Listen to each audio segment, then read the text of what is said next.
Nesta noite, gente, eu convidei a professora Luciana Reis para estar conosco. É uma colega que trabalha conosco também em outra instituição superior. Ela tem uma experiência com a pedagogia hospitalar. Foi objeto de pesquisa dela no mestrado ou no doutorado, Luciana? Mestrado. No No mestrado. mestrado. E além de ser objeto de pesquisa dela no mestrado, também ela trabalhou efetivamente com essa atividade relacionada à pedagogia. E considerando a experiência dela e a nossa disciplina, eu a convidei para que hoje ela estivesse conosco, compartilhando conosco as experiências no que toca à pedagogia hospitalar. Tá? Então, nós vamos dar a palavra à professora Luciana. Ela vai discorrer a respeito do tema, do assunto. E como é um bate-papo, certo, sobre essa questão, vocês estarão livres para, a partir daquilo que a professora Luciana for expondo, se tiver alguma curiosidade, alguma questão pertinente à exposição dela, vocês podem fazer essa pergunta, certo? A fim de que nós possamos ter um bate-papo legal sobre esta temática, tá bom? A nossa videoaula está sendo gravada e ela vai estar também à disposição de vocês ainda hoje, também no YouTube, para aqueles colegas também que, infelizmente, não puderam estar conosco nessa oportunidade, tá bom? Então, Luciana, muito obrigado pelo convite aceito. Seja bem-vinda aqui nesse nosso ambiente, um ambiente virtual de aprendizagem, certo? E nós estamos aqui, eu particularmente, né, como professor da disciplina, eu estou nessa expectativa de conhecer, né, a dinâmica da sua experiência, do trabalho realizado com a pedagogia hospitalar, tá bom? A palavra está com você agora. Tá, ok. Boa noite, Israel, boa noite a todos.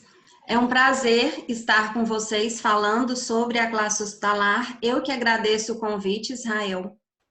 É uma área que eu gosto muito. Me apaixonei quando trabalhei na classe hospitalar em Goiás, pelo Núcleo de Atendimento Educacional Hospitalar. Como o Israel falou, a minha pesquisa no mestrado foi sobre o trabalho docente e identidade do professor, né, na classe hospitalar.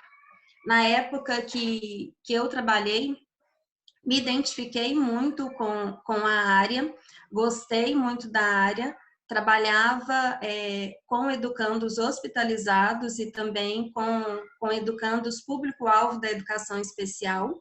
Foi onde eu fui me capacitar, vi a necessidade, né, de conhecer mais sobre a educação especial, e no mestrado foi o meu tema de pesquisa. A classe hospitalar vem garantir os direitos humanos e o direito à educação para todos, tendo em vista que oferece a continuidade do processo de ensino de escolarização a educandos hospitalizados ou educandos em convalescença em tratamento de saúde domiciliar, né? Existem políticas públicas que vêm garantir o direito a todos à educação, a começar pela Constituição de 88, a LDB de 96, a Política Nacional de Educação, a Política Nacional de Educação Especial de 94, que já reconhece a organização da classe hospitalar. Nós temos também a Política Nacional as diretrizes nacionais para a educação especial de 2001, que entrou em vigor, né, em 2002, e já falava sobre a educação hospitalar e também da educação domiciliar para os alunos em tratamento especial de saúde. Falava-se do início ou continuidade ao ensino a crianças e adolescentes matriculados no sistema de ensino regular, né, para que eles pudessem continuar o ensino, já que se encontravam em condição especial de saúde. Quando nós falamos da garantia dos direitos humanos, essa semana eu assisti uma entrevista onde o pesquisador falava, esse pesquisador da área de história, onde ele falava que grandes avanços para a humanidade, para a sociedade, aconteceram em época de crise ou em época de guerra. A classe hospitalar, ela começou em 1935, em Paris, com Henri Seller, logo após a Segunda Guerra Mundial, onde educandos encontravam-se, crianças e adolescentes educandos encontravam-se mutilados, feridos e impossibilitados de frequentar a escola regular de ensino. Então, Henri Seller, em Paris, começou a ofertar nos hospitais a continuidade ao processo de educação. Existe uma controvérsia, né, entre os pesquisadores da área, pois alguns acreditam que iniciou bem antes esse processo de escolarização a crianças em tratamento de saúde, porém os dados mais concretos apontam que foi em 1935. No Brasil, existe a mesma controvérsia entre os pesquisadores. Porém, dados mais concretos relatam que no Brasil o processo de escolarização nos hospitais começou em 1950, no Hospital Municipal Jesus, no Rio de Janeiro. E o processo de escolarização foi reconhecido em Goiás em 1999, do projeto hoje vinculado à Secretaria Estadual de Educação, que hoje é um núcleo, é o NAE, Núcleo de Atendimento Educacional Hospitalar. Esse projeto começou em 1999 no Hospital Araújo Jorge, devido à característica de receber crianças e adolescentes em longo tratamento de saúde. Então, essas crianças perdiam o ano letivo, pois faltavam muito à escola regular, né? Tinham faltas, acabavam repetindo o ano, acontecia evasão.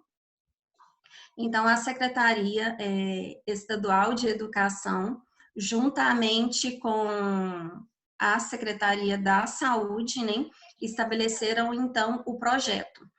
Começou no Hospital Araújo Jorge e no domiciliar começou no Albergue Filhinho Nogueira, filiado também ao Araújo Jorge. Bom, trabalhar no hospital requer uma postura diferenciada do professor. O professor, dentro do hospital, o seu aluno, ele não é simplesmente aluno, né? Ele também é paciente. Então, o professor dentro do hospital, ele dá início ou continuidade ao processo de escolarização. Ele cumpre o currículo regular, é o currículo da criança, né? Esse professor, ele trabalha juntamente com a escola, porém a postura desse professor, ela é diferenciada, pois o educando, ele encontra-se muitas vezes fragilizado pela doença, né? Ele muitas vezes não tem ânimo, disposição para encontrar forças para continuar o estudo. Então, o professor, da mesma forma que na escola regular, ele flexibiliza, né, o currículo, dentro do hospital também, nós flexibilizamos o currículo e existe uma postura diferenciada do professor devido às peculiaridades que nós encontramos na classe hospitalar. Né, um autor que nós utilizamos, um pesquisador que nós utilizamos, Ricardo Cecim, ele fala da escuta pedagógica. O que é essa escuta pedagógica? Na escola comum, na rede regular de ensino, quando recebemos um aluno novo, nós fazemos o diagnóstico, né? Geralmente é feito o diagnóstico de leitura, de escrita, para acompanharmos esse aluno e partirmos, então, desse diagnóstico, né, a fazer o planejamento. Na psicopedagogia é feita a anamnese para reconhecer esse aluno, né? Onde no processo de ensino-aprendizagem esse aluno está. Na classe hospitalar, nós utilizamos a escuta pedagógica a fim de conhecer esse aluno. É como se fosse uma matrícula, né? Quando chega no hospital um aluno novo, nós preenchemos essa ficha onde constam os dados pessoais, o nome da escola, a série e também o que é diferenciado nessa escuta pedagógica. A família e a criança ou adolescente relatam os seus problemas. Qual é a sua doença, né? Qual é a sua limitação? Então, a partir da limitação da criança ou do adolescente, nós elaboramos, então, o nosso planejamento, também contando com a agenda da criança. Eu trabalhei em 3 hospitais em Goiânia, HGG, CRER e Araújo Jorge. Eram hospitais diferenciados, né? No Araújo Jorge, por exemplo, as crianças ficavam mais tempo internadas e havia o retorno também, né? Saíam, ganhava alta, quando você pensava às vezes que a criança não voltava mais, de repente a criança ou o adolescente voltavam. Então, muitas vezes essa escuta pedagógica tinha que ser feita novamente, porque às vezes o aluno foi para casa em bom estado de saúde, mas quando ele retorna, às vezes ele não está bem, você tem que flexibilizar, né, as horas para acompanhar essa criança ou adolescente. E existe esse planejamento é o mesmo que nós usamos na educação especial, né, o PEI, o plano especializado individual, né, esse plano é característico para cada aluno. Então, nessa conversa, nós vamos diferenciar o plano e motivar esse aluno. O aluno da rede regular de ensino, ele também precisa ser motivado para o ensino, né? E o aluno da classe hospitalar também. Eu lembro de 2 histórias, né, que quando nós falamos de motivação, 2 histórias que me marcaram. Uma foi no HGG, um aluno de 7 anos, que fazia o 2º ano. Assim que eu entrei no quarto, fui preencher a ficha de matrícula, realizar com a mãe e com ele a escuta pedagógica. A primeira fala dele foi: ah, não, professor, aqui no hospital, eu achei que ia ter descanso e já vem professor até aqui. Ah, não, eu não quero. Mãe, eu não vou estudar. Mãe, eu não quero estudar, né?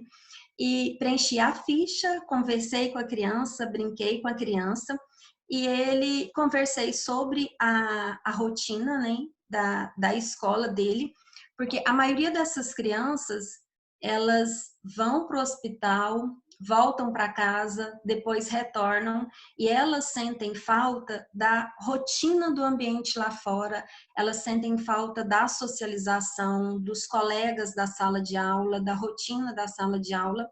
Então, conversando com esse aluno, ele falou das disciplinas que ele mais gostava. Ele gostava muito de arte, não gostava, ele estava iniciando o processo de leitura.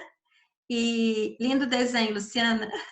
Ele estava iniciando o processo de leitura e de escrita. Ele tinha muita dificuldade, né, na leitura e na escrita, e gostava muito de arte. Então, conversando com esse aluno, ele falou das disciplinas que ele mais gostava e ele falou do horário de aula. E ele queria que no hospital eu seguisse o horário de aula. Então, eu tentei flexibilizar, tentei adaptar o horário, né, de acordo com os horários que ele tinha no hospital, com a agenda de exames. E aproveitando que ele gostava muito de arte, eu ensinei dobraduras para ele e aproveitava para escrever o nome Geralmente nós fazíamos animais. Então, fazíamos autoditado, né, com essas figuras e fazíamos produção de texto também. Então, de acordo com o interesse dele, eu fui elaborando as aulas. Então, o dia que eu tinha muitos alunos e não conseguia ir até o leito dele, ele fazia com que a mãe fosse me procurar. Então, ele queria aula todos os dias. Esse aluno ficou 2 meses internado no HGG. E outro caso que me marcou também, quando falamos de motivação ao estudo dentro do hospital, foi um aluno que eu comecei a atender. De repente, um dia eu entrei no quarto para atendê-lo, a mãe falou: professora, ele não quer estudar hoje, ele está muito triste, ele acabou de receber a notícia que não vai mais enxergar, que a cirurgia não resolveu o problema dele, ele não vai recuperar a visão. Naquele momento eu respeitei, ele não queria conversar comigo, eu fui embora, né? Respeitei, depois voltei, conversei com ele, era um aluno, um adolescente já, muito alegre, comunicativo, conversei com ele e expliquei, né, das possibilidades de ensino, falei do Braille, eu também fiz o curso de Braille pelo Sebrave.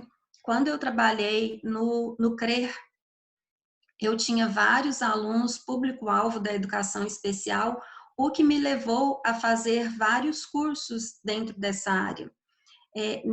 Quando eu trabalhei no CRER, eu falo que eu cresci muito, não só profissionalmente, mas como pessoa também.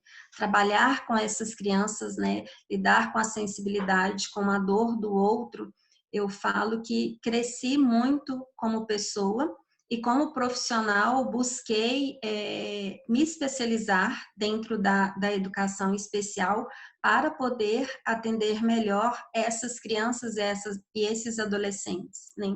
Porque a partir do momento que você conhece as limitações dessas crianças, as dificuldades e como se processa a aprendizagem por parte delas, nós temos condição de fazer um melhor plano, né?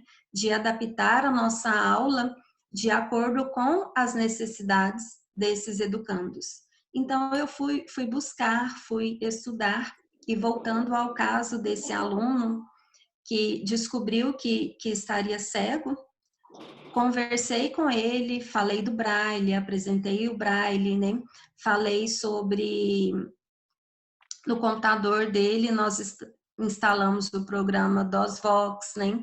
Falei para a mãe da biblioteca que tem na Praça Cívica, onde ela poderia pegar áudios sobre as disciplinas.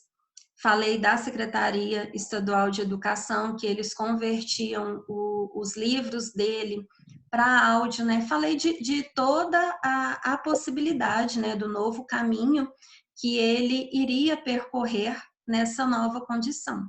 E ele aceitou, sim, continuar os estudos e comecei a trabalhar com ele oralmente, com situação, problema, né, respeitando o currículo da série dele, né, e eu lembro que eu trabalhei muitos problemas envolvendo o cotidiano, apresentei em relação à matemática as notas e ele conseguia contato, né, descobrir qual a nota que eu estava entregando para ele, então mostrando uma outra realidade, e ele deu continuidade aos estudos. Depois a mãe voltou até o hospital, né, deu esse feedback que ele não tinha parado de estudar. Apresentei o Sebrave para eles, né, a mãe disse que foi até o Sebrave, ele já estava começando a fazer Braille. Então, a classe hospitalar, ela me encanta nessa parte, onde oferece à criança e ao adolescente em condição especial de saúde a continuidade ao estudo, que para eles é a continuidade à vida também, né? Um hospital que foi muito bom nesse período para o meu crescimento também, tanto pessoal quanto profissional, que eu gostei muito de trabalhar, foi o Araújo Jorge, né? Onde as crianças ficavam mais tempo, ou às vezes ficavam pouco tempo internadas, iam para casa, depois voltavam. Crianças que tinham muita força de vontade de continuar estudando, uma força de vontade de lutar pela vida. E o estudo nesse processo de adoecimento, ele contribui com isso, com essa luta pela vida, né? E essas crianças tinham uma garra, uma força muito grande em lutar pela vida.